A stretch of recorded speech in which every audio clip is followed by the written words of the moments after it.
Support WrestleTalk! Be kind to each other in the comments. Are WWE in a WrestleMania panic? Sort of, but also a lot of this stuff felt like it was the plan all along. I am Luke Owen. I'm joined by your Jam That Champion, El Fakador, Laurie Blake, because Mr. Davis is taking a week off to prepare for our hair versus points match at WrestleMania. Laurie, welcome back to the Raw review. Thank you for having me. What a blessing and a curse it is to watch Raw on a weekly basis. You love it, mate. It's absolutely fine. There was a moment when Randy Orton said in his Fiend promo at the end of this show, it's like, it only feels like yesterday that I burnt the Fiend alive. And I was like, mate, I watch this on a weekly basis. It bloody doesn't. only in the sense that it's basically Groundhog Day on Raw. So yeah, of course it feels like yesterday. It feels like today. Yeah, I suppose in a way. We're still doing the same radio show every bloody morning, Luke. But so we're going to be talking about, like, because yeah, we are less than 3 weeks out to WrestleMania. There are 2 weekends, and then WrestleMania is upon us. And so, like, WWE, now that Fastlane, that roadblock is out of the way, we're like, whoa, we need to announce some matches now. So, like, this match was just, it almost felt like every segment had someone go like, and I challenge you to a WrestleMania match. And that person going like, all right, then, that sounds grand. Oh my God, they couldn't have played the graphic quicker, especially on the Randy Orton Fiend one. They were like pointing at the sun. They were like, it's the graphic, it's happening now. And it's like, oh my God, like, why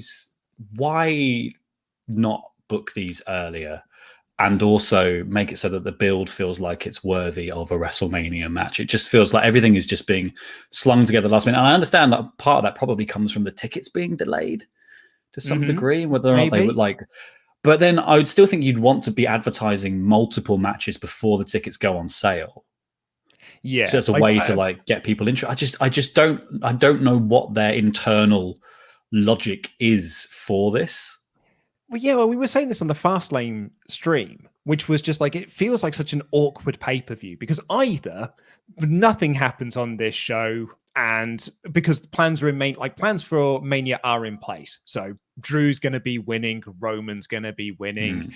Like, it just felt like everything was a foregone conclusion. So it's either that, which makes the pay-per-view pretty redundant, even though it was actually a very enjoyable show by the end of it, or they just throw everything against the wall and be like, actually, no, Sheamus wins, Daniel Bryan wins, and we're just changing all of the WrestleMania plans and booking that we had done, which then it just makes the previous 4 weeks feel redundant, and we were just building to something that's not actually happening. So it was almost like a poison chalice. And it kind of raised that point of like, why did we bother having this pay-per-view when we could have just done the Elimination Chamber and then spent the next 6 weeks booking ourselves up till WrestleMania? And it really feels like if you were going to do Fastlane as well, like stuff like Randy Orton versus The Fiend. I mean, if the end point of that segment is that they're going to point at the sign was there last night at Fastlane. So like, why didn't they just, when they were doing the pose at the end of that segment, point at the bloody sign? And then at least you have something to talk about coming out far. Like, I don't know. Well, it just feels like padding. It's because Randy Orton had to summon him. Like, that was the big thing they were advertising for the main event of this show, is Randy Orton summons the Fiend. But yet when we actually got to the main event segment, it was Alexa Bliss with the Jack in the Box that summons the Fiend. So I don't know what Randy Orton's plan was anyway. But one of the big things on this match was the almost the reset of the women's division, because back in December, it felt like the plan was to do Charlotte versus Asuka for the championship. Charlotte came back. They won the tag titles. We're going to build towards a WrestleMania program. Then they got really interested in Lacey Evans. So they changed, the plans changed to being Charlotte versus Lacey. And then Lacey got pregnant. So they're like, oh, okay, well, let's go back to our original plan that we had, which was Asuka versus Charlotte. But now Charlotte's tested positive for COVID, and we don't know. She's been taken off the posters for WrestleMania, like all of the marketing she's been taken off of. And Ric Flair put out a tweet today saying that, like, WrestleMania won't be the same without you, but that just might be Flair being Flair. So now they have to change tack again. And they're going with Asuka versus the debuting Rhea Ripley. The plan was, apparently, Rhea Ripley wasn't going to debut until after WrestleMania. So we're just fast forwarding the plans that we had, and we're just going to do Asuka versus Ripley for the title instead of all of the other plans that we had. Like Sean Ross Sapp put it on Fightful. This was plan D for like what the women's match was at WrestleMania. This was not their intended plan, but now they're having to go with it. And like, I'm excited for the match. because it's Asuka versus Ripley. I am stoked for that match because that match is going to bang. It is going to absolutely rule ass. But what essentially happened on the show was Rhea Ripley came out and was like, I'll have a match. And Asuka was like, yeah, okay. And then that was it. Like, yep. you sort of look at it, it was like, was that really the best that you could do? I mean, this is the thing. I get like they're probably thinking in their head that, you know, like people are going to remember Rhea Ripley's run into Survivor Series and WrestleMania last year. Like that kind of established her a little bit on the main roster. But that is a long time ago. That is an extra long time ago when everyone has been living this weird, soupy existence of like, why do days last so long, man? Like, why is a week for ages? When is it April? Which is what I'm currently sat there saying. Like, and to then have spent weeks just sort of teasing her arrival, but not really recapping it, and then have her walk out and challenge Asuka. Yeah, it's a big deal. And I'm excited because like I like Rhea Ripley from NXT. I liked Asuka in NXT. I'm not massively keen on it from what WWE has presented to me recently.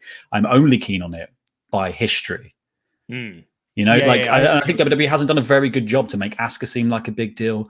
They've not done a great job of making Rhea Ripley particularly seem like a big deal because this debut, her walking in, and it was like a confusing walk in as well. Like, because she said like, oh, you know, Charlotte was out there challenging you to a Raw Women's Championship match when you were injured.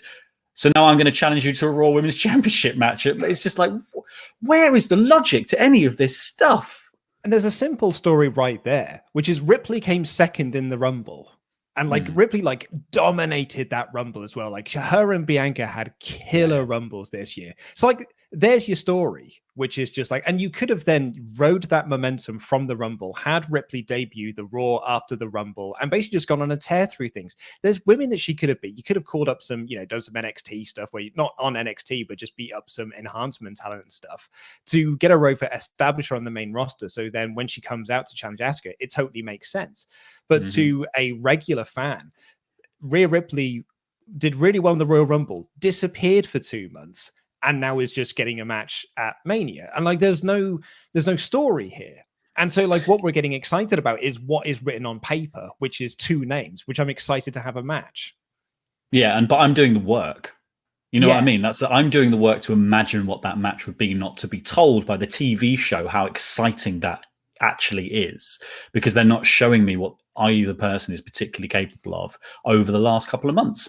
And you know, if Rhea Ripley had had that booking that Shayna Baszler had after her kind of main roster debut, obviously sans the biting of Becky Lynch, but had she had the sort of like elimination chamber, I'm going to go on a tear through a bunch of other women, and then you got the match against Asuka, that's really exciting. And I get that this is plan D, but they knew ahead of time that Charlotte wasn't going to be available for Mania, ahead of today, you know, ahead of yesterday, sorry, that she wasn't going to be available for sure. So why not do something exciting with this rather than just like, because you know what, like I like Rhea Ripley, but she's not always a brilliant promo. I don't think her promo had the fire that you really want from that. Like it was a bit too, sometimes she's a bit sarky with it and it kind of comes off like, yeah, it's kind of almost too friendly in a way. And I think that it needed to be kind of, I think here they should have just made Rhea Ripley the heel again. Just put her back as heel Ripley and then have her smash up Asuka. According to I think it was PW Insider, there was a report yesterday. I won't say it was PW Insider because I can't remember who it actually was reported. It said that she was going to come in as a heel. So like maybe that is kind of like the direction they are going in, to make like to present her as a bit more heelish in this, to try and like, you know, create something with Asuka so that Asuka is the babyface. But it also doesn't help the fact as well that Asuka she's had one women's championship match on pay-per-view since she won the belt in August, and that was in September. Like that was like the last time she defended the belt on pay-per-view. It's something like ludicrous like that. So I mean, you know, Ollie and I have been a broken record on this podcast, but like bloody hell, she has not felt like the women's champion for some time now. And I felt like a broken record when I was doing the news today, being like, she hasn't had a storyline since Banks and Bailey last summer. Like, but it's. I don't feel like I'm the bad guy in this situation because, like, yeah, your Raw Women's Champion should have had more to do.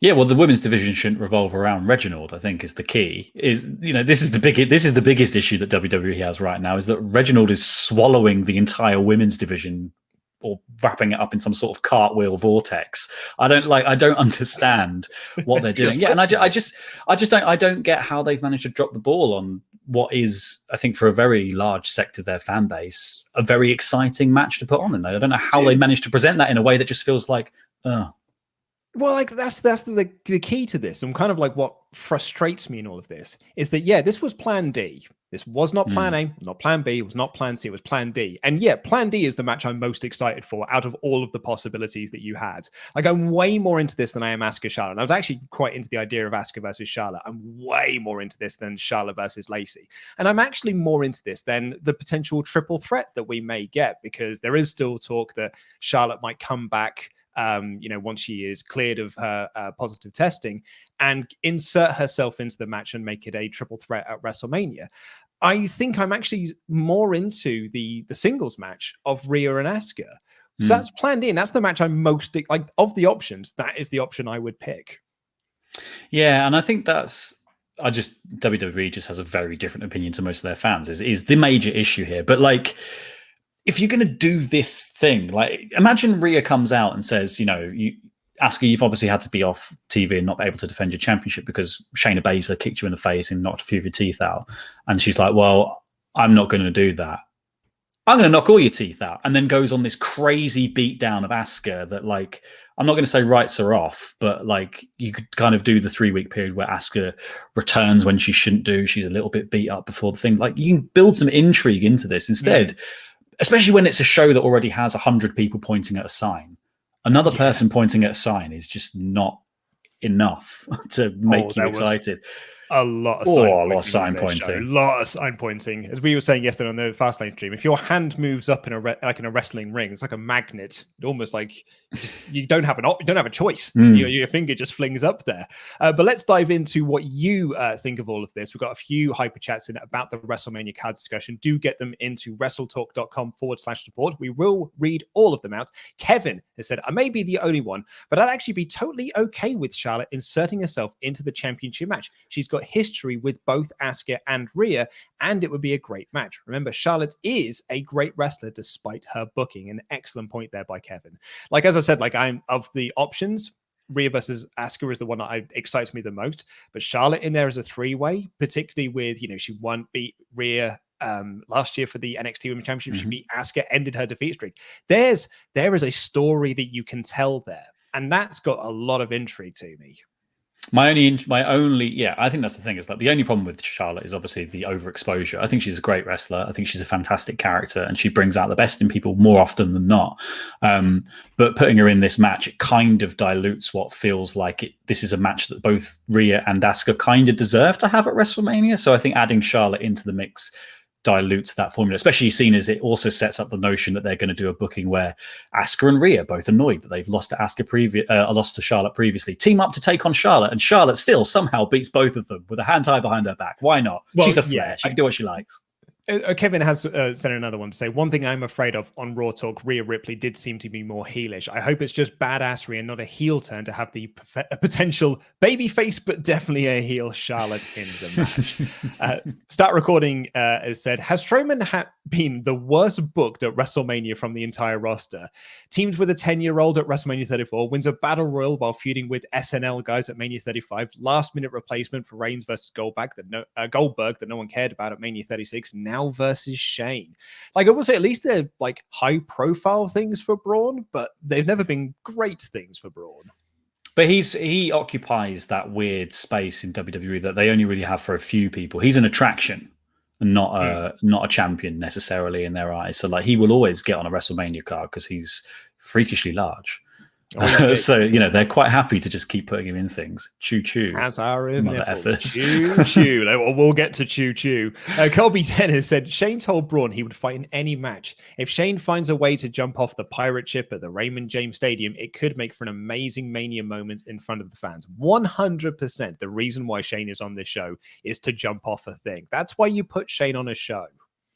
Yeah, for sure. And like Shane versus The Miz, I thoroughly enjoyed that match. Loved it. There is potential here that it could be really, really fun. It could also feature a billion train noises, and probably I'm going to say pirate noises now. They're going to put pirate noises in it, Luke. Absolutely. I mean, yeah, like you go back and look at that WrestleMania 35 card, you know, the one with like Becky winning. Like there are some like amazing matches on that card. Kofi Mania, like Kofi versus Bryan is, you know, that is probably the best match on the card.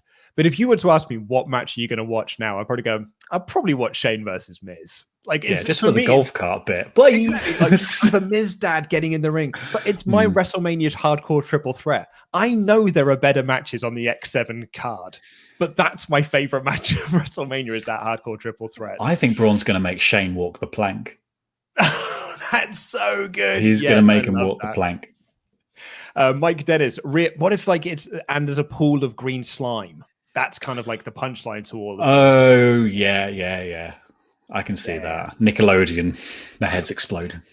Mike Daniels said, Rhea versus Asuka is going to turn into a triple threat with Charlotte winning, isn't it? It's very much a potential. Luke Graham says, Rhea versus Asuka for me feels like when you host a birthday party and those two deflated balloons just left at the end. Hopefully they put the belt on Rhea and get Becky back for SummerSlam. Poor old Asuka in all of this, man. Mitchell Johnson. I think it's actually the only way to save the division. I think actually, like they've done such a big reset. They've done such dramatic work to ruin the Raw Women's Championship by just not featuring it and not making it important. That putting it on Rhea as like a big, hey, look, here's a new star, and we've actually, you know, they have invested in her to some degree to make her a new star. Just doing this now is probably the best thing for the division. Mitchell Johnson said, though I am excited for Asuka versus Ripley match at Mania, would it be better to build a title match for someone like Peyton Royce at Mania so they have time to reintroduce Ripley? Maybe have her go for the title at SummerSlam. JTJ, fake door is Raw. Like that's kind of thing that, like, you know, having, because Royce had a great showing on this this episode of Raw. Like they did a big reset of Peyton Royce here to make her feel like an actual like character with some stakes and motivation on this. If you'd have had like Ripley versus Royce at Fastlane to be the number one contender, like that there is already like, and you'd have built Ripley and you've been building Royce, then that would have felt like a really big deal. And yeah, like I feel like I agree with what Mitchell has to say there. You almost needed to reintroduce the Ripley character. Not everyone is watching NXT. Yeah, and you know, and that's again the kind of criticism that we were leveling at Fastlane during our live reactions was like, what is its purpose beyond offering an opportunity for the WrestleMania pre-advertised matches to go away? Like, it should be about the people who haven't got matches at Mania booking their way into Mania, and not maybe for the top titles. Like those, if those are decided by Elimination Chamber and Royal Rumble, then let's have some other people book their Mania journey at Fastlane, putting you in the first.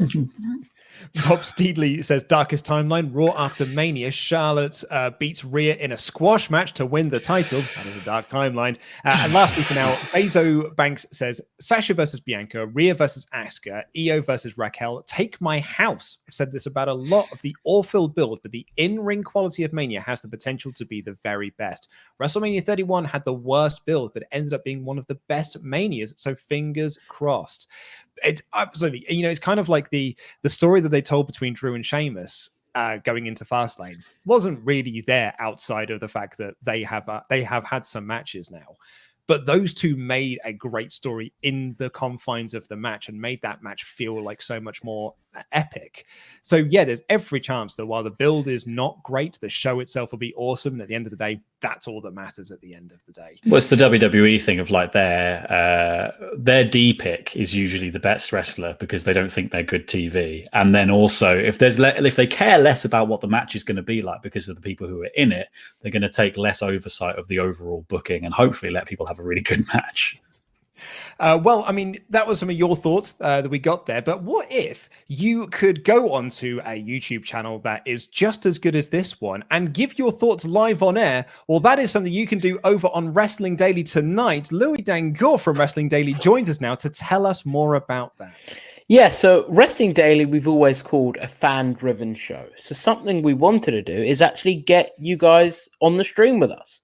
So we're going to be doing a bit of a call-in bit, like on the radio where you go to your favorite presenter and be like, oh, this is my opinion on said topic. So if you got an opinion on Raw, whether it's Braun Strowman's trains or the whole Charlotte Flair fiasco, come on and tell us. So that will be at 8 p.m. UK time this evening, which is 4 p.m. EST and 1 p.m. Pacific. We'll be sharing out the link for the show throughout, and you guys can come on, tell us what you got to think, start a conversation. We'll be asking you guys questions about what you think about certain things, because, yeah, it's a fan-driven show, and we want your opinions. Yeah, so that is over on the Wrestling Daily channel. So is the link now live for that? The link is now live for that. It should be in the chat. I'm sure one of the moderators. I think people are moderators are posting it up in the chat. So there we go. So yeah, head on over to the Wrestling Daily channel. Really excited for you to be doing a phone-in show. That's going to be a really fun thing to do. It's going to be good fun. I'm going to have my finger over the buzzer at all times in case anyone gets a bit cheeky. But no, we, as I've said numerous times, we love Wrestling Daily. We love the community we've built. So we're looking forward to incorporating more people, the fans really, into the show. So yeah, should be good fun. Well, thank you so much for dropping by, Louis. Good luck with the show tonight. Make sure everyone tunes in. That's Wrestling Daily. There'll be links to that in the chat. But now it is time for us to talk about Monday Night Raw, which was a show. I put it as I called it the oh crap, there's only 19 days until WrestleMania edition of Monday Night Raw. But we opened the show with a rematch of the main event from last week, which was Bobby Lashley versus Sheamus. But this time they actually had some stuff with the Hurt Business, because the Hurt Business, well, the rest of the Hurt Business, that is, of Cedric and Shelton, weren't out. They weren't really with Shelton. They weren't really with Lashley and MVP last week. And even when they defended their titles against New Day and lost them, they didn't feel like they were part of the group. So they actually came out this time. It was partway through the match. But they felt like they were an annoyance to Lashley and MVP, who didn't want them there at ringside and interfering. I think this is stupid. I think this is really dumb booking. Her Business are the best thing from the 2020 produced in wrestling, and breaking them up. I understand also you want Lashley to kind of splinter off, but he can still be a member of the group without the group.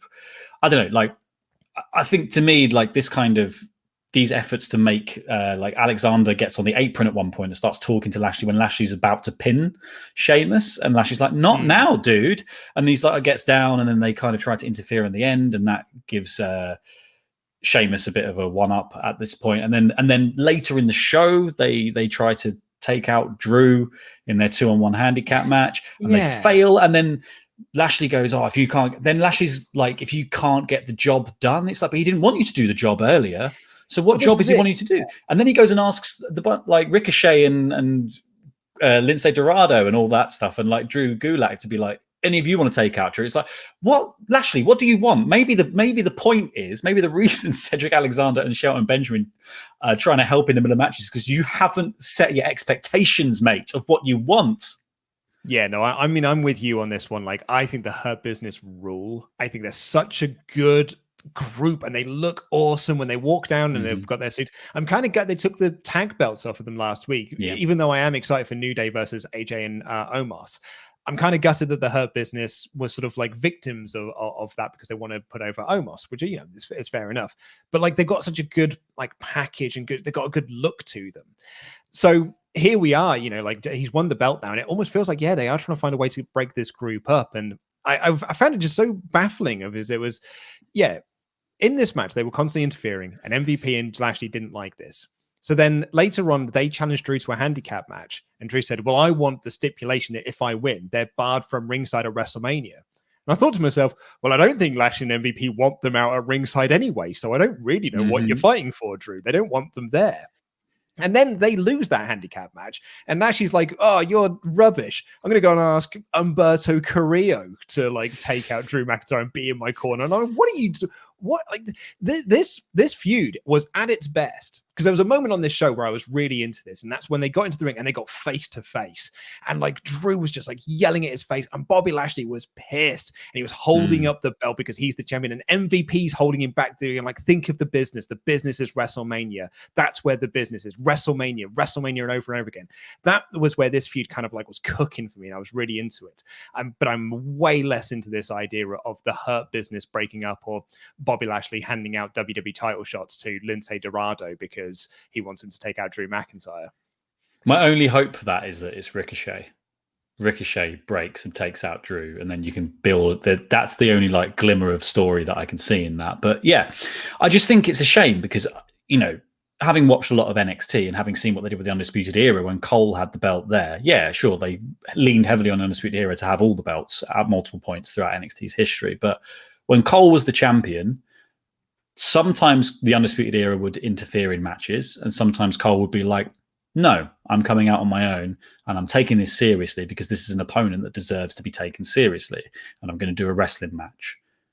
Why not just do that with the Hurt Business? They are completely within, there's the capacity for them to do that with them without breaking them up. They don't have to feature them all the time together. They can just be a loose group that are run by MVP. I think breaking them up to make Lashley go out on his own doesn't necessarily, it doesn't make him look any stronger to me. Like, he can have mates, but they not interfere. That is completely fine, isn't it?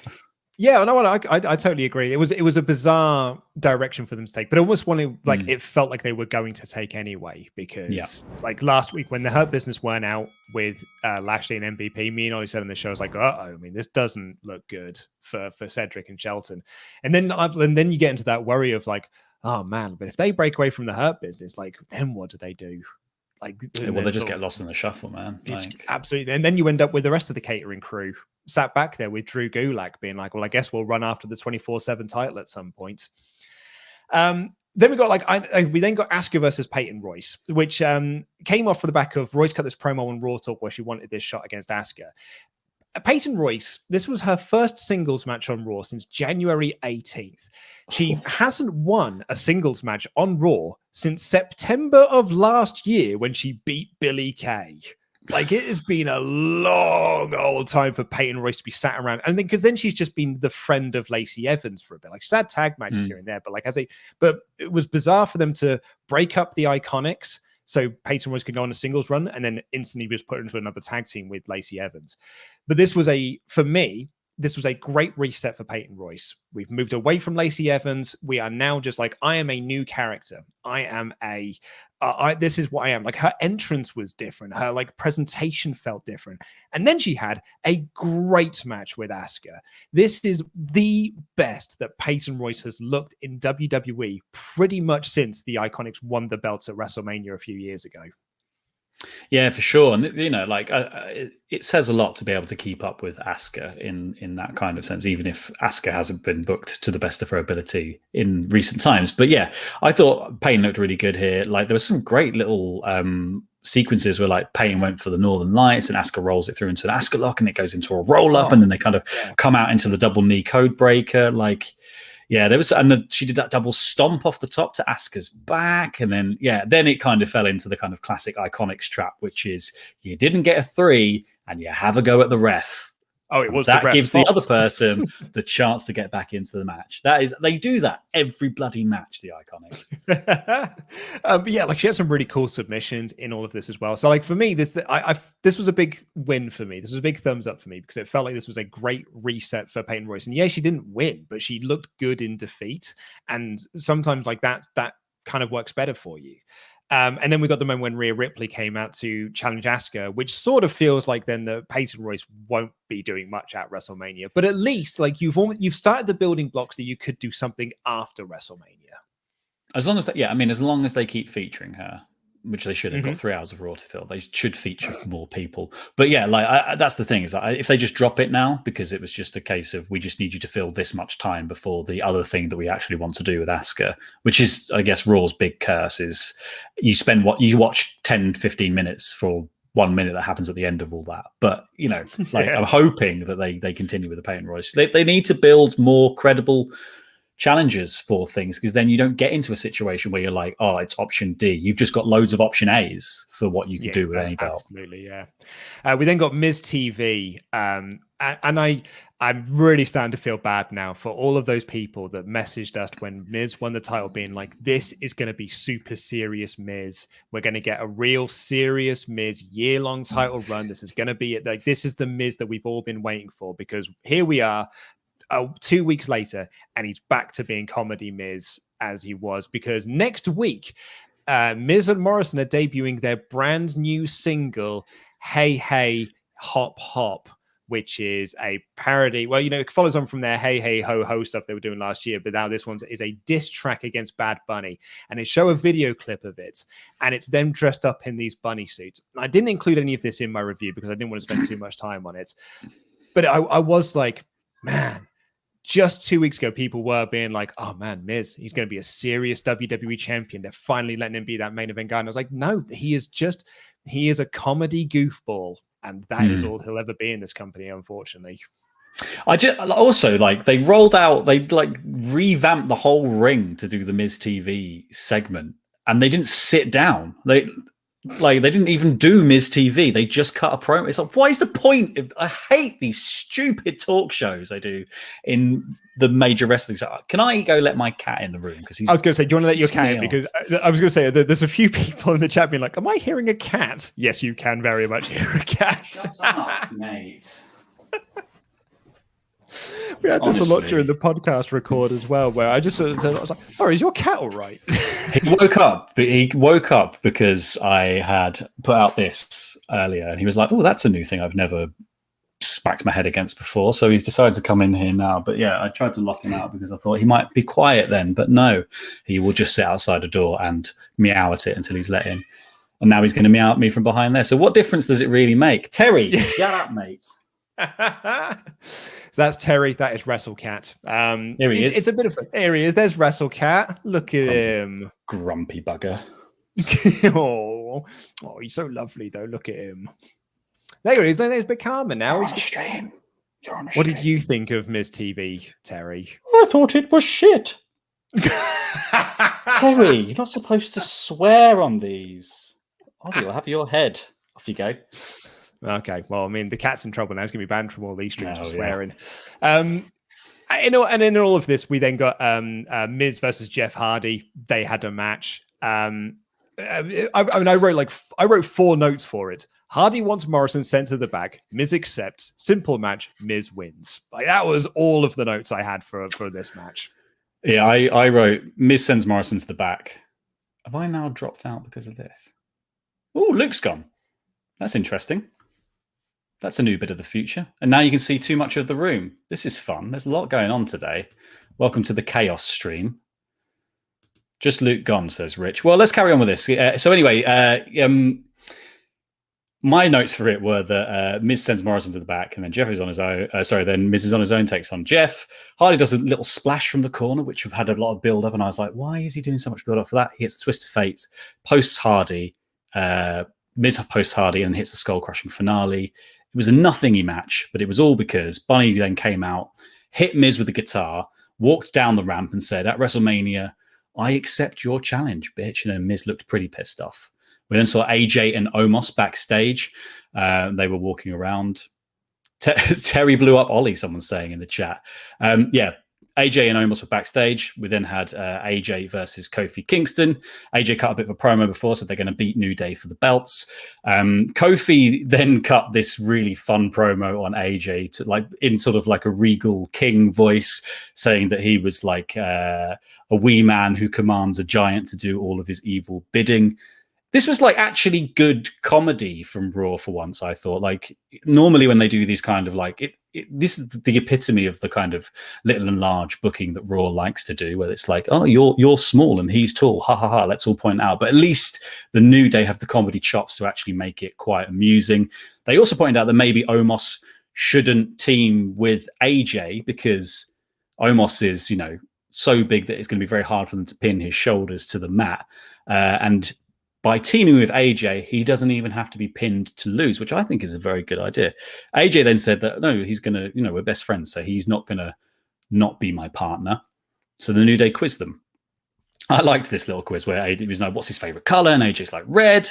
And Omos was like, mauve. Very good. AJ thought that Omos would like vanilla bean ice cream.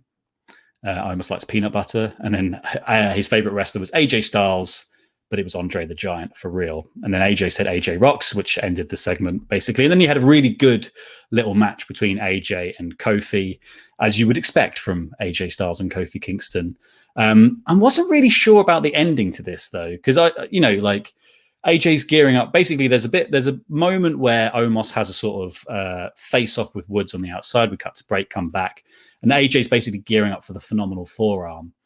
And then just as he's about to sort of jump on the ropes, Woods starts playing the trombone behind him, and that distracts AJ enough that Omos then sort of chooses, "Hello, Luke, welcome back. We're talking about AJ Styles versus Kofi Kingston." Sweating up a storm there. My internet just like, it was weird though. My internet cut out, but YouTube was still working. Like, I was watching the stream, but I could not open any other website. But it's okay. Phew, I'm back now. My Christ. Yeah, what did I miss?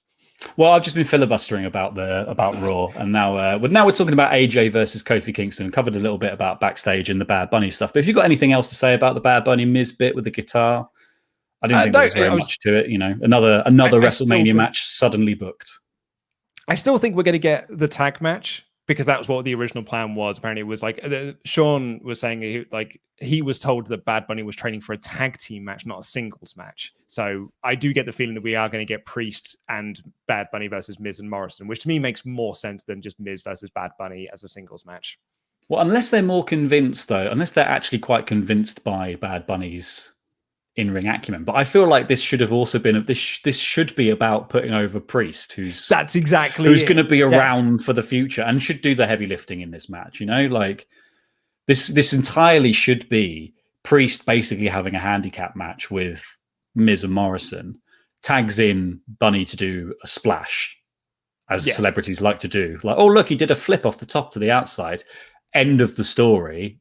Priest handily deals with Miz and Morrison, thus building a mid-card guy, you know, or wherever they're going to use it. But. Yeah, I still think we're going to get the tag match out of this. And on the AJ Kingston match, I loved this. I thought it was so much fun. Like Kingston and Styles, yeah, of course, are going to have an amazing match. And they did here. And it was kind of fun. They did like the promo stuff with Omos to start with to prove that they're not really a tag team because AJ knows nothing about Omos because he doesn't know what his like favorite color is or his favorite flavor of ice cream is or his favorite wrestler stuff. So there is some, you know, there was some pretty good stuff in this, but the match itself for me was pretty banging. Yeah, I was saying that it was like it lent on the promo school of WWE, which is point out the size discrepancies between people, but at least Kingston and Woods are smart and funny enough to actually make that good. And you know, obviously making that good was doing a weird Regal King voice. That was a lot of fun. But yeah, I thought this was a really good match. I just thought it was a bit kind of. Did you find the ending a bit weird, where Woods distracts him with the trombone? Yeah, it's kind of like it's sort of cheeky. They played it off as if it was kind of cheeky, but it's also just straight up cheating. Like, you know. But I think I think the point they were trying to make with this is because like Omos is a distraction in himself because he's so tall that like Woods was a distraction because he has a trombone. Like I wonder if that's the story to tell. Like, but for me it was oranges, weird. Mate. Well, yeah, I know, yeah, but I mean, for me it was weird because like this is AJ's first pinfall loss. In a proper singles match since October, like since before he went to Raw in the brand splits, and it didn't really feel like much of a big deal. Like AJ's gimmick for a little bit was, I'm undefeated since I came to Raw, and like it didn't really feel like much of a big deal. Like he got pinned during the gauntlet match, but outside of that, he's been like really heavily protected. Well, AJ needs to go back to being comedy heel AJ again. So that, you know, that's it. It's going to be, he's a goof for a while. And then when they realize they need another really good worker again, he'll go back to being a serious character once more. I just think it's a bit silly, this trombone thing. And then Omos gets distracted and follows Woods, and that gives Kofi the chance to hit the SOS and pick up the win. And they were like, see, you can be distracted too. Yeah. It's a shame. I think maybe it's just to give New Day some wins because AJ and Omos are going to pick up the belts at Mania. Yeah, for sure. I can definitely see that. I'm sorry about the cat. I honestly can't tell you what he's up to or why he's bothered, whether or not I'm in here. Right, it's fine. People love cats. People love cats on the internet. Like, if anything, we're going to get more people viewing this show because that's it. Yeah, taking grumpy cat to the next level. We got a backstage segment with Sheamus, and this is the other thing as well. Like, So at the start of this show, when they had the Bobby Lashley Sheamus thing, after the match, Cedric and Shelton were beating up Sheamus, and then Drew McIntyre runs down to make the saves. You're like, oh, okay, we're going to do something with Drew and Sheamus here. Maybe Sheamus will be in Drew's corner for the Mania match. Maybe there'll be some sort of dynamic in there of these like best friends, but then became enemies. But now they're going to be back on a common ground again and realize that their friendship does mean more than all of this stuff that they were fighting over. And then he just started a feud with Matt Riddle over the United States Championship. I'm like, all right, okay. So I guess that's what we're doing instead then. About scooters and the Loch Ness Monster. And have you been to Drew's house in Ireland? Has Drew been to your house in Ireland? I mean, I quite liked Riddle appearing from nowhere on a scooter and doing stuff. Catador's very over in chat, Rich says. That's good. It's good. It's good that you're all, because he's driving me insane. Like, I cannot concentrate when he's doing this. But I quite like Riddle sort of appearing on the scooter to just ask all the, like a weird toddler. Like he's clearly moved on from weed. Let's say that for once. Have you been to Loch Ness? Has Drew been to your house in Ireland? What are you taking, Riddle? What are you taking? Sean described him. Good. Sean compared him to like the annoying neighbor kid from Home Alone. Like at the start, we're just like, does this get good mileage? Does your car do gas? Like it was just constantly asking annoying questions. It reminds me of Iki from Legend of Korra, which I've been watching recently. What I was like, perhaps my least favorite thing on this show, and only because like it's just going nowhere fast, is Mandy Rose and Dana Brooke versus Nia Jax and Shayna Baszler. Now, I thought that WWE were going to try and tell this story that Rose and Brooke have been trying valiantly to win these titles. Like I'm in my head, I wrote a story because I was trying to make sense of why this just keeps happening on TV. I was like, there must be a reason for this. So I wrote this story in my head that WWE are like, oh yeah, because they're struggling, but they're finally going to overcome the odds and they're going to beat these monster heels that just keep beating them in matches, and they're going to have this big victorious moment with the championships. But no, like Jackson basically just beat them again. And then Naomi and Lana are on commentary and they're like, we think we should have a rematch for the titles. And I'm like, why? You lost 2 weeks ago. And then you lost last week to the people that just lost this match. So why do you deserve a tag title match? And this division is going nowhere. No one's being built. No one is getting over. And then Reginald is there and apparently is the focal point of all this because he can do a flip. He's that lad from JLS who's just like, well, that lad does a flip. So now where do we call the X Factor? Go out there and do a flip, will you? Or one singular flip. Yeah, diversity was the other one as well, weren't there? It was like, you're the lad, you're the short lad that does the flip. Go and do a flip. It's basically you and I when we did WrestleTalk Extra, and we were trying to bully Pete into doing a flip on camera. Pete, do a flip. Yeah, but look how much more screen time Pete would get if he'd just done that flip. Like Reginald is getting loads of screen time. Nia Jax fancies Reginald because he does a flip as well. Like, you know, that's the story that's being told here, is that, and this is just garbage. This is hot garbage. this booking is, because it's just, what do the women's tag belts mean? What have they meant at all throughout their entire inception and existence? Like, people were begging, like, they had superstars begging for these belts to be made, and WWE caved and made them, and they've mishandled them so badly that NXT went, we're going to have to get our own ones, aren't we? Like, what? We're going to have to get our own ones. And then, and then you've got Jax and Baszler, who've just taken on Banks and Belair over the belts and ownership of Reginald. Then it's Mandy and Dana, but it's also Naomi and Lana, who Lana can't even remember what she's asking for at the end of this segment when Naomi's like, we want the title shots. And so Lana was like, oh yeah, the title shot, we want a rematch. And it's like, get with the program, Lana. What are you asking for? And then the whole match is about the fact that Nia is just looking at Reginald instead of concentrating on the match. And Baszler's getting annoyed that Nia is far more interested in Reginald than her. So, like, even at the end when they're doing their celebration, she like twirls Reginald around and Baszler stood behind me like, hey, what? My only hope is that they splinter Baszler off from this because she's tired of this bull crap, and it's just like, no, I'm actually quite a serious wrestler, so I'm not going to get involved with any of this rubbish that's occupying these 5 other people. That is my only hope. Yeah. It was. But otherwise, it's a bleak indictment of what they think of women's wrestling. Like, it is no good. And like in all that, like you were just saying then, like the story of this match was Nia Jax kept getting distracted by Reginald because Reginald is stood on the outside and Reginald does a flip or whatever. And then that's also distracting Baszler because Baszler's not being able to tag in.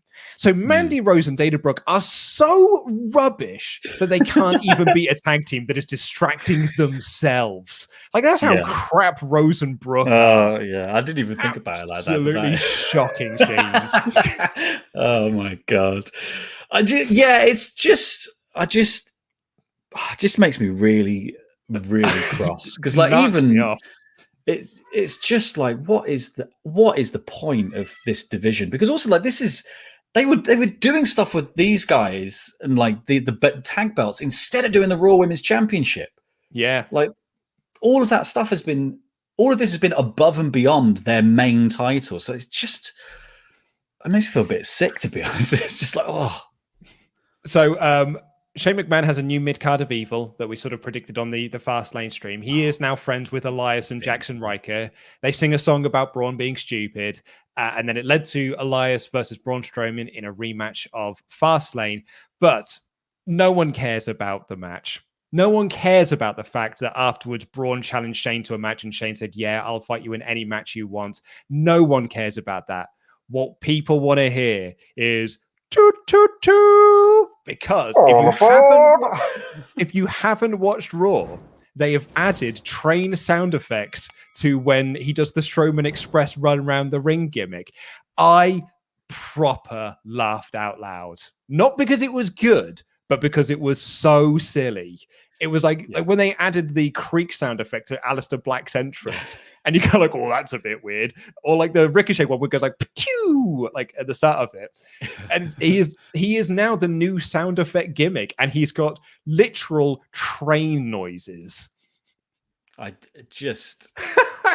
Do you know, when I saw it, I was like, have I missed something on Raw recently? Like, I've not heard anyone talking about this. And obviously, like, I don't, generally speaking, watch all of Raw on a weekly basis. And if I was, I would probably skip a Braun Strowman segment just because it's not my favorite guy. But especially because he does the choo-choo thing around the ring all the time.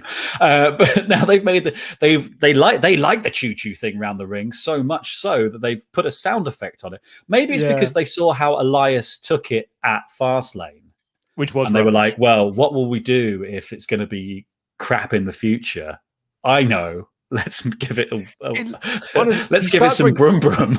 So he starts screaming out, and you literally hear like toot toot, exactly. Yeah, and as he runs, it goes. He's a literal train. Like it's gonna turn into calling spots at some point. People are going to be singing. He'll be coming around the mountain when he comes. Like it's gonna be that he'll be coming around the mountain when he comes. There was so like Octavia's Kitty, like she did a video once reviewing Thomas the Tank Engine on, I think it's on the Commodore 64, and in that video she's just like, I don't know, I'm a train. Braun Strowman is that now. Is literally just goes, I don't know, I'm a literal train now. Like I literally go choo choo as I run around the ring. I laughed uproariously at how silly this was. And I just don't like. Is his gear meant to be a train conductor, or is his gear just like woodsman? Like I don't know. I want to see him in gloves. Yeah, I want to see him in full train gear. I want to see him dressed as the Fat Controller. Is what I want to see him. Yeah, that's what I want to see from Braun Strowman. Obviously, I don't know if you have the Fat Controller in America, viewers over there, but he was part of Thomas the Tank Engine. He was the little guy that ran the operation. Yeah, that's what I want to see Braun Strowman dressed as. I think Americans have Thomas the Tank Engine. Like, I think they just call him Thomas the Tank. But yeah, he is Thomas the Tank Engine. More train is what I say. Let's train this to the maximum. Like I want to see max train. I want to see from the moment Braun Strowman steps out, drop the roar at the beginning of his entrance, make it a train whistle. Braun walks out, and the whole time he's in the ring is just train noises. There's announcements. The toilet's out of action in the stadium for that bit of time when he's on screen. This is what I want from Braun Strowman. This is absolute nonsense. And then at the end of the match, Shane, he beats up Riker and he power slams Elias and wins the match, and he sort of gets rid of everyone. And so Shane sneaks in and hits it with the crutch, and the crutch bends over Strowman's back. He doesn't take any damage from it. He's immune to crutch because he's a train. And so then Shane is fine and runs up the ramp, and he's like, Braun then says to him, like, you're not going to run away from me forever. I'm going to get my hands on you at WrestleMania. And Shane's like, yeah, fine, a match at WrestleMania. That's not Shane's game plan, is it? Shane's game plan has not been to be involved in matches with Braun. Yeah, I was going to say, because, like, yeah, I'm not getting on with this story. It doesn't help the fact that Shane's too old to be doing this character, for starters. But this is where you use Adam Pearce, like, isn't it? Like, this is where Adam Pearce comes out and says, I've been speaking to Braun and we've booked you in a match for Mania. Shane should not want the match at Mania. Like, Shane, yeah. Because now they're going to do 3 weeks of, or 2 more Raws or whatever it is, of Shane trying to get out of the Mania match by picking up another injury or whatever it is, or trying to take out Braun. And it's like, just make it so that it does feel like, it feels like a get Shane in the match at Mania. Like, that's kind of should be the point, right? Like, it should be the reveal at the end of the story, almost, that, like, he's been annoying Braun this entire time, and Braun can't get his hands on him, and every time he does, he's got his back up and blah, blah, blah, blah, blah. And then Braun goes, oh, yeah, I spoke to Adam Pearce, and you're booked in a cage match with me at WrestleMania. Obviously, a cage match wouldn't work, because then he can't do his choo-choo train around the ring. But, you know, something like that. Well, maybe Hell in a Cell. Hell in a Cell, because it's got the space I think outside. I think it will be a cage match, but, like, with a sort of a pinfall thing. So you can at least get out of the ring and do the choo-choo. Yeah. But yeah, like, I think it will end up being that. We did get some announcements for, like, matches that are happening at WrestleMania and on what nights. So we've got Drew versus Bobby, Bianca versus Sasha, and Miz versus Bad Bunny on night 1, Roman Reigns versus Edge, Rhea versus Asuka, and Orton versus Fiend on night 2. I think a lot of people were pretty upset with the fact that Bianca versus Sasha is not headlining one of the nights, because it does look like it is Bobby Drew headlining night 1 and Roman versus Edge headlining night 2. Mm-hmm. I think it is poor form on WWE's part, but also I think they've taken the Bianca Sasha feud so far off the boil that it doesn't feel like it should be the main event slot at this point. And that's sad, because it should have been. To be fair, maybe that was their tactic all along. It's like, if we beef this hard enough, then we don't have to make it the main event, because people won't expect it to be. We've at least got the things like, it's not popular. So it's not popular because you made it not popular. It was completely popular at the Rumble. Everyone thought that was a great idea. And then in the main event segment, Randy Orton didn't really summon the Fiend. The Fiend came out, and he's now the new crispy burnt Fiend. Randy Orton tried to, like, burn him again, and then hit an RKO, and then Fiend hit the Sister Abigail, pointed to the sign, WrestleMania. No gimmick match announced, but I guess that will happen in due course. This wasn't I'm not massively into the spooky storyline anyway, but also this felt like a nothing main event segment. Considering all of the wacky stuff they have done, this just sort of felt like very average. Did it not advance the story? Like, yeah, exactly. And, like, it really just felt like a pan. Like, yeah, because, like, the Fiend laid out Randy Orton with the Sister Abigail, which we literally saw at Fastlane. So, yeah, you're right. Like, this did not advance the story one iota. They were this far away from doing it at Fastlane. That's all it would have taken, and it would have been done. All it was taken was a point, exactly. And, like, Randy Orton came out for this and didn't really feel like he was scared of new crispy Fiend, because he's just cutting a promo as he normally would. So, yeah, it didn't. Yeah, I don't know. I was a bit disappointed by this as a follow-up to what happened at Fastlane. Yeah, and I think this is the thing. This story has been spinning its wheels since its inception. Since Randy Orton burnt the Fiend, this story has just been waiting for the Fiend to come back. And then it turns out Fiend's come back. They have no more ideas for it than he's got a new mask, which is, you know, it is what it is. I quite like the mask. I think it's quite cool. I think this is the thing about the Fiend. I feel like you see the potential in the character for lots of interesting story, and they're just obsessed with the kind of, let's just do something vaguely spooky that doesn't go anywhere. The best horror films always have a point to them and something that's going to happen, like, you know, and whether that's the one-upmanship of each segment gets increasingly more ridiculous, the kills are crazier, whatever it is. Like, horror films don't just do the same scare scene every single week. Oh, he stood up again. Oh, he stood. Because even then, they were like, oh, he stood up. It's like, yeah, because Randy Orton turned around and was looking at Alexa Bliss, who came through the ropes. It's like it wasn't magic that he stood up while you weren't looking. No. If he was at the other end of the bloody arena, then that's kind of magic. That's kind of spooky. But yeah, that just doesn't do anything. Again, my catchphrase of this stream, that's a shame. But yeah, it's good. Well, it is a shame. And like, I thought this was a bit of a panic edition of Raw. Like, it was, it was broadly fine, I guess. There was some really good stuff on this, some really good wrestling.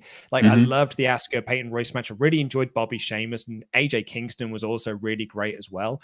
Like, so and actually, do you know what? We didn't really talk about the handicap match of Drew versus the Hurt Business, but I really enjoyed that as well. Like, it was a really fun handicap match. So the in-ring work on this was a really good episode. But there's so much meh around it, and because it felt like such a panicked Raw, because we're like, as you pointed out, we've only got 2 more Raws until WrestleMania now, that everything just sort of felt like, okay, and now we do this, oh god, and like every segment just felt like oh my god, we are running out of time, we need to rapidly do this sort of stuff. So in the end, I scored it a 3 out of 5 because it was, it was an average show. But what did you make of it? I think I'd probably give it a 2.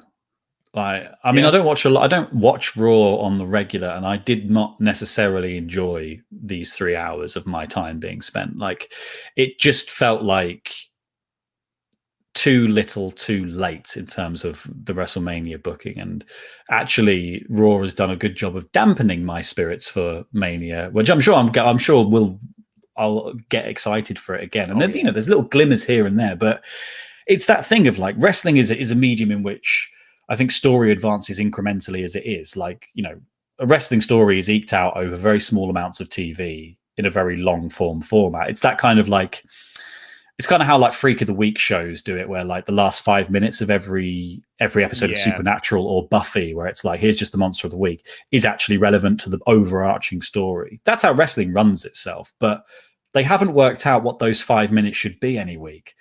So you just get the same thing over and over again. You just get Randy, like, rather than just do the point at the WrestleMania sign last night and then have a Fiend segment where the Fiend does something that doesn't involve Randy Orton. We get to see the Fiend again. Why can't the Fiend have a match? I don't know. Why can't the Fiend come out and attack somebody, or like attack some people close to Randy Orton to build a match? Like, why are the Hurt Business breaking up now?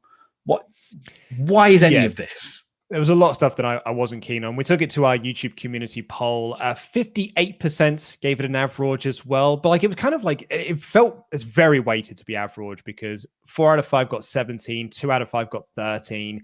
So it felt like everyone was just, it was a show. But let's see what you think in the Ultra Chats.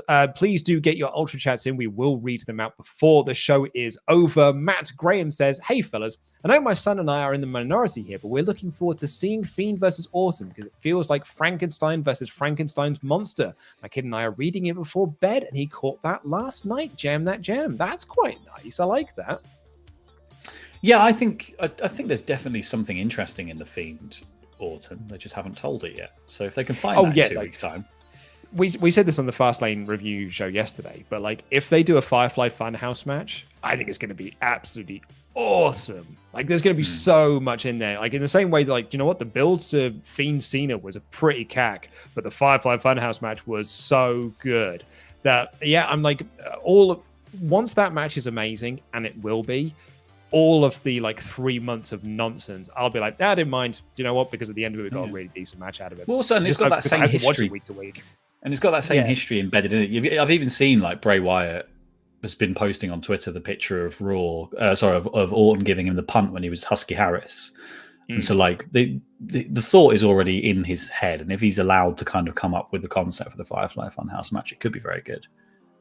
Blind Raw says, let Rhea just be a monster. Let her just do brutality on Asuka. Have a monster run. Yeah, I feel bad for Asuka, but I don't see Asuka leaving Mania as champ anyway. Shout out to Brutality for ruining Rhea's theme for me. This is my brutality. But Brutality has ruined it for everyone. I'll do a few more, then I'll hand over to you. Holopan says, first time watching Raw in about 2 years. I wish I hadn't. Rhea loses her last match, then walks right into a Raw for a title shot. Shane versus Braun. I don't get the feud. Is this because I'm not 8 years old? Is the Fiend now just Crispy Kane? Raw is no jam. Michael Riviera says, hey lads, only in WWE have you seen Omos and Styles, and Omos is built as the star of the team. I mean, at least just getting a new talent over. I'm all for that. Like, and they've been trying to get him over as a new talent for, they've finally landed on something with him. I'm genuinely excited to see him debut. I think they've done a really good job of presenting the Omos character. Yeah, I think he's got some crazy strong man tactics up his sleeve that will be really interesting. And like the New Day are really good choices for that as well, because I think they'll be good. Like they'll be good to play off that base of Omos being so strong and so tall to do flippy stuff. That'd be so. I'm actually really looking forward to that match. Canal3641 says, been a fan since the challenge days. Wow, that is a long time ago for WrestleTalk. Fans say thanks for watching so I don't have to. Used to really annoy me. However, I skipped Raw for 5 weeks and they are spot on. I just watched yours and Fightful's reviews to know what segments to watch. I saved 2 hours in a day. You can save a lot of time. Canal again says, can someone wake me up when they get to the Firefly Funhouse, please? Not sure we can watch 3 more weeks of Randy Fiend Bliss build up to WrestleMania. Also, forgot to mention, keep up the great work for you guys and all the content, including under consultation. Thank you so much, Canal, for mentioning my other podcast. I really, really appreciate that. It's my Games Master show, and I'm very proud of it. Pacerdorn says, it is a plug. Underconsultation.com. We're on Twitter at UnderConsolePod.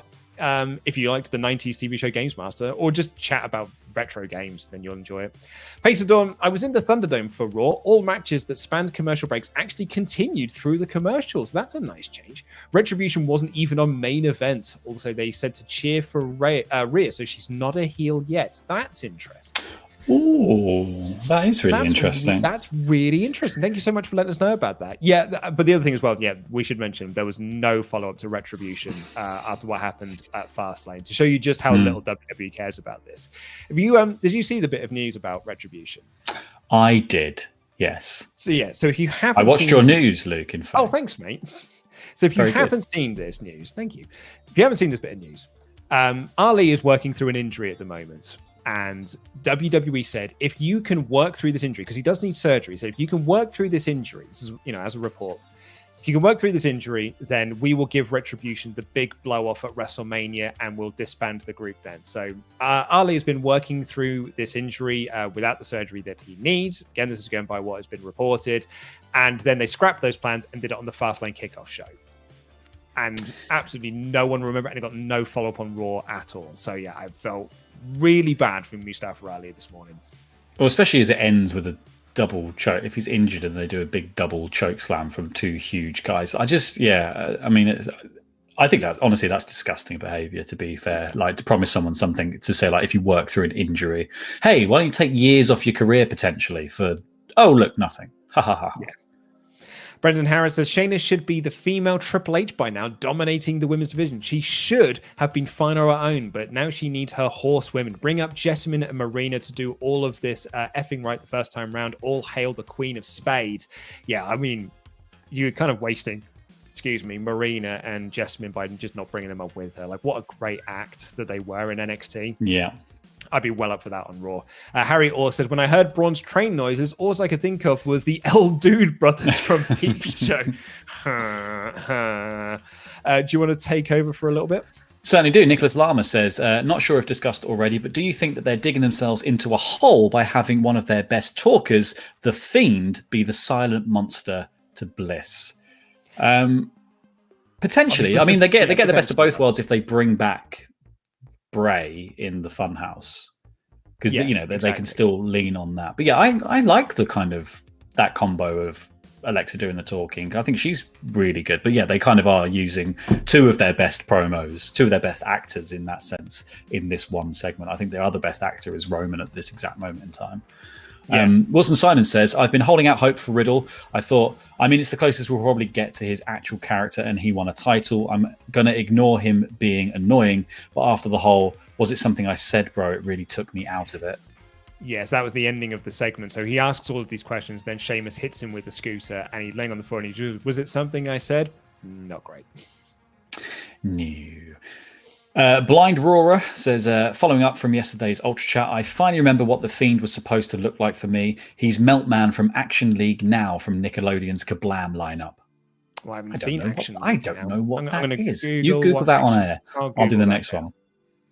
Nate Fultz says, incoming from Keynes, Knox County. Super excited to have Bray back with this new look, but I want him away from Randy as soon as possible.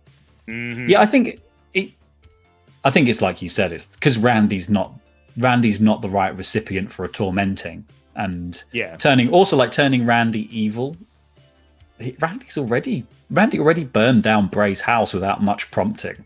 Like him extending his arson to a person doesn't really feel quite as dramatic as like Bray's previous, like, I'm going to beat up Seth Rollins, and Seth Rollins goes crazy and turns heel after this. Like, that was a really interesting wrinkle to the character they're just sort of wasting time on.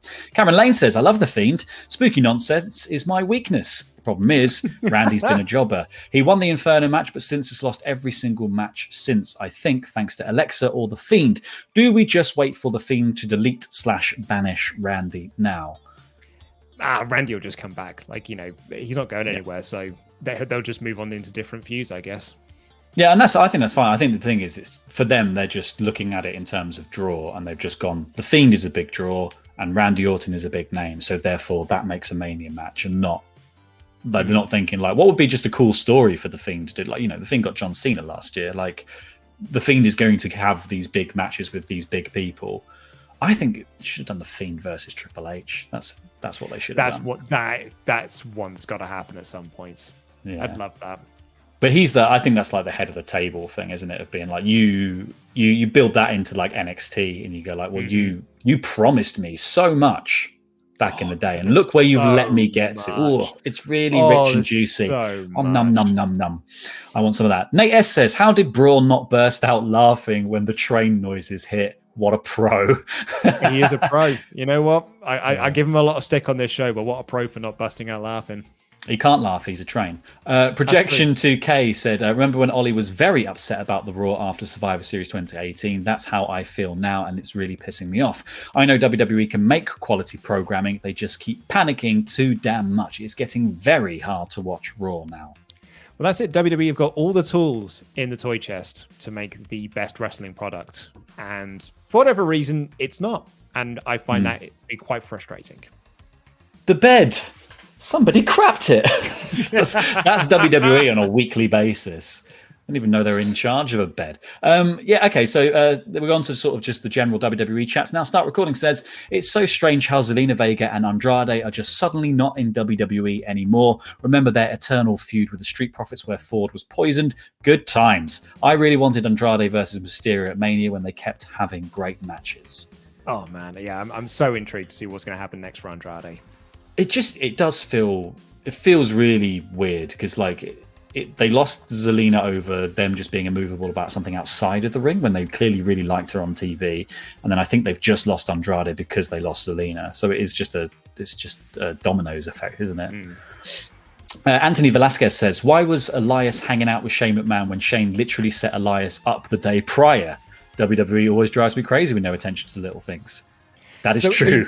They did try and explain this one away, because I think what they said was that, like, the reason why Elias lost to Braun is because Shane dropped it on him with no notice. So he didn't have any preparation, but now he's had a day to prepare for this match. So it's almost like Shane kind of like tricked him into doing the match for a second time, because like, well, now you've got like advance warning, so you can prepare for the match this time.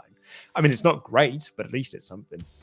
Yeah, I think this is the thing, isn't it? It's this notion that clearly Elias thinks he can take Braun Strowman. Yeah, good on it. He's a train. What are you going to do? Issa Smith says, I'll be your source, Ollie. Here is some insider info. WWE have no idea what to do for Mania. They have left it too late for a lot of stories. Don't know what to do with Braun, Shane, or their women's division. Keep it to yourself. They are hiding it well. I mean, at least they know what they're doing with Braun and Shane. Give them that. Yeah, they sort of know what they're doing now. Jack Spate says, hey guys, hope you're doing well. Just doing some uni work whilst watching yous. So here's my question. Why is Ricochet still with WWE? Breaks my heart to see all his excellence wasted. Anyways, thanks for watching Raw so I don't have to. Lol. # jam that jam. I think with Ricochet, like, I think he put up a post that said that he's, quite happy with the role that he's got. He's getting paid well. So, and as long as he's happy in what he's doing there, then like I find it a shame as well, because that is an incredible talent to be wasted. But I'd like to see him outside of that company, because clearly they're never going to do anything with him and haven't done since February of last year. But as long as he's happy, then I'm happy.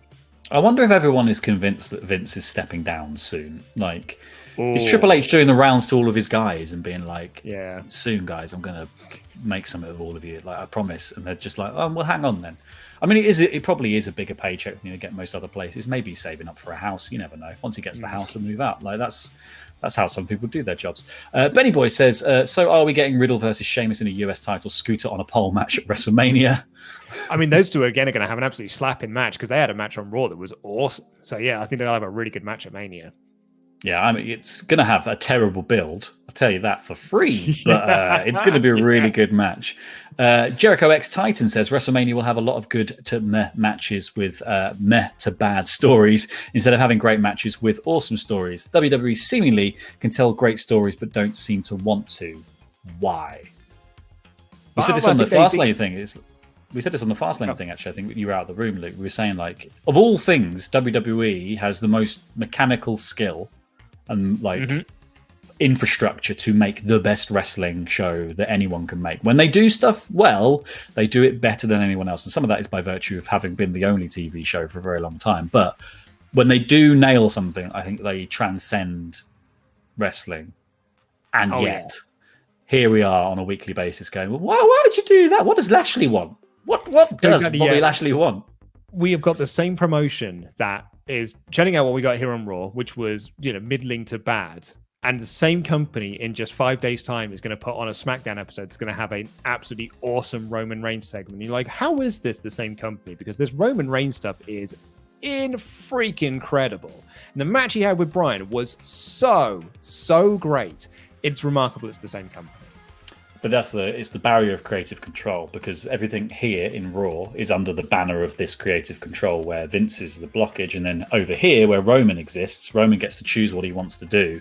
And also he's doing it with Daniel Bryan, who also gets to choose what he wants to do. Yeah, and they've got Paul Heyman. So there's three people arguing the toss for 1 point. But Vince is still signing it off. So but I think Vince I guess they're just pitching him a really good guys. Yeah, maybe I guess it is, yeah.